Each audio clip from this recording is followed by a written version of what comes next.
So I'm one of those people who at one point had to have everything sealed, and well, not sealed, but everything boxed and complete with a manual and what have you.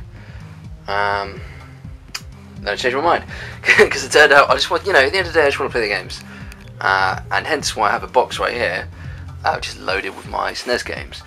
Now I have a dig around. I've done this before as well, but hopefully since then I've acquired a lot more. The video's quite old, so I've got some fairly unique titles, at least to me they are.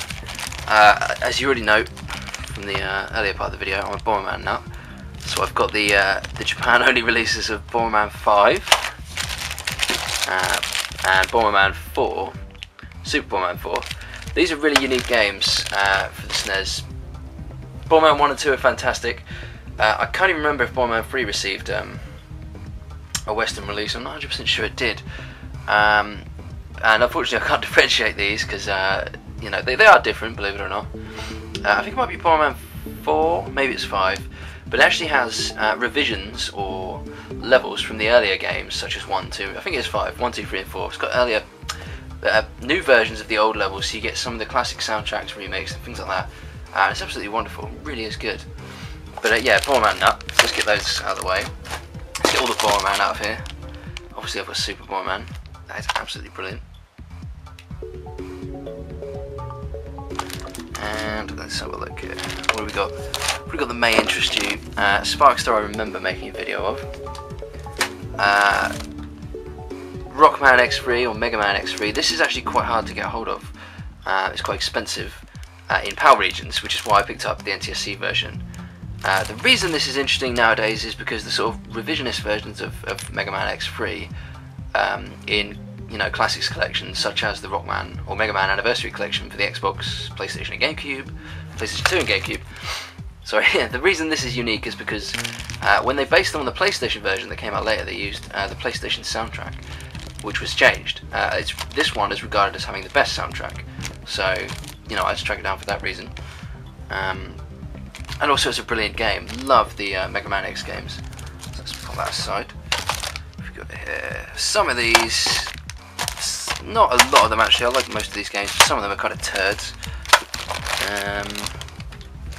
So there's Bomberman 3, which I'm sure you're all gagging to get a look at. But I do love Japanese SNES games. Absolutely fantastic. Now, I have a region free SNES, which is why I've got all these. Rockman and Forte, or Mega Man and Bass.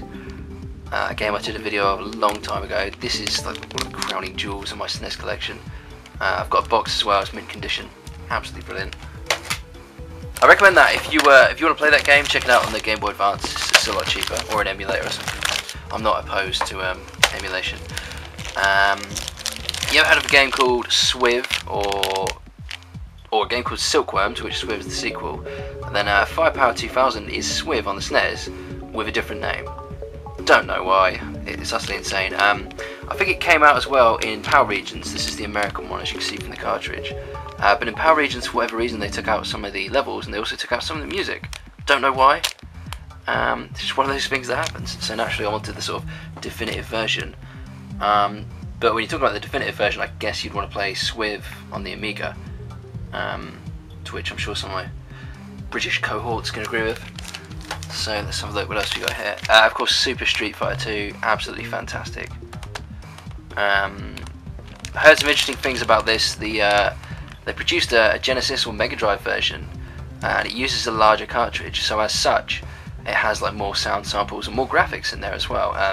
For instance, like round 1 fight will pop up on the screen in that version, and it doesn't in this one. Very minor geeky details, but it's an interesting thing. I do have the Genesis version as well. Massive Street Fighter fan. What have we got? Star Wing. I think somewhere I've got Star Fox, because 60 Hz. Oh, word of advice: if anyone owns a SNES with a 50 Hz, 60 Hz switch on it, the FX chip games don't like it. So as soon as you switch it, it'll just turn into a garbled mess. So if you're really into FX games, then you'll probably want to get an NTSC console. Goof Troop. This is a fantastic game that doesn't get a lot of love, and probably not a lot of people have heard of it.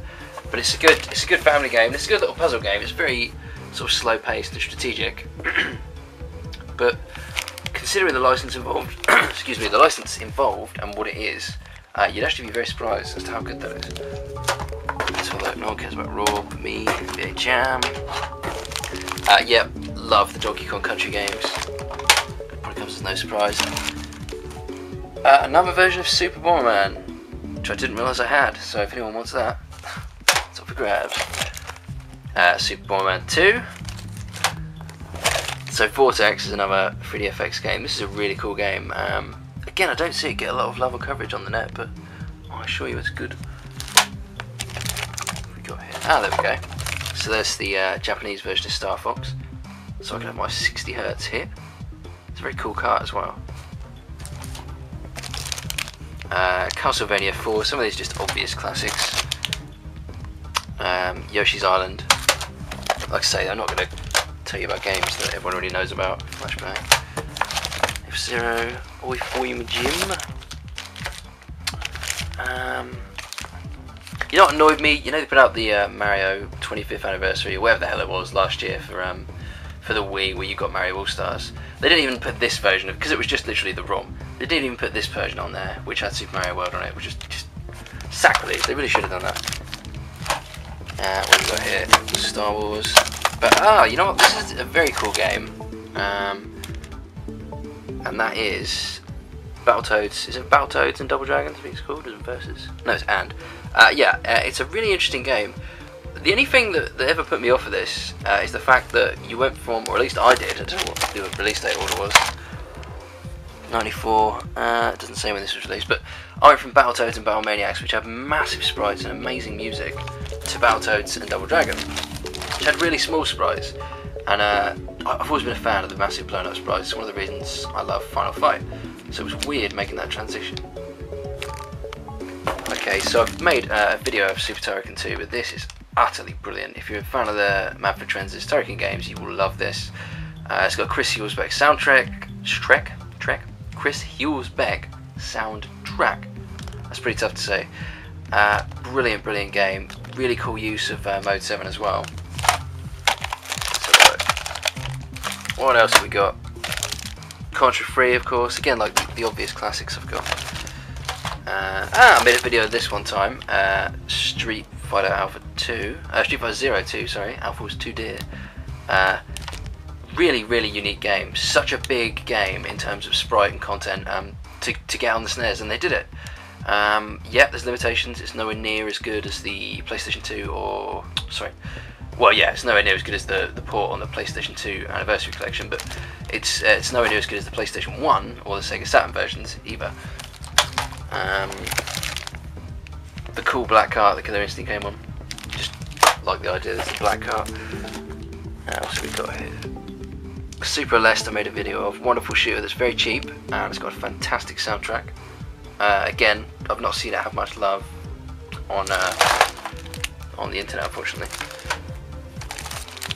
Secret of Evermore, I got this boxed and complete, quite cheap, NTSC. Lo and behold, haven't played it. I mean, I played it a little bit, but didn't really sink enough time into it to sort of form an opinion, which is often the case with me, unfortunately. Mickey Mania, absolutely love this game, if the camera focuses. I have this on the PlayStation 1 as well, came out on the Sega CD or Mega CD, also came out on the Genesis. Every version's fantastic. Probably the PlayStation version is the best one, or maybe the Sega CD, but every version does some really amazing things to the animation, and it just pushes every console to the limit. I can't recommend this one enough. If you see this, just give it a try. Maybe again, just use an emulator to test it out, and then if you like it, you like the look of it, the whole game's fantastic. So we got Legend of Zelda: Link to the Past. Shadowrun, another fantastic game. I think at this point enough people know what that is. Stunt Race FX. Bob, a personal favourite, wonderful, charming platform with some fantastic music. I'd say look out for this one. It's very good. In fact, if anyone's played this, please put a comment below, because I've never actually met anyone who I can talk to about how good this game is, and it is fantastic. Also saw a Mega Drive release as well, so also one of you's played it. And Street Racer, which is a very underrated kart racer for the SNES. I think Saturn and PlayStation saw versions of this as well. But yeah, for the most part, I'm now left with a mess, and that is my sort of SNES collection.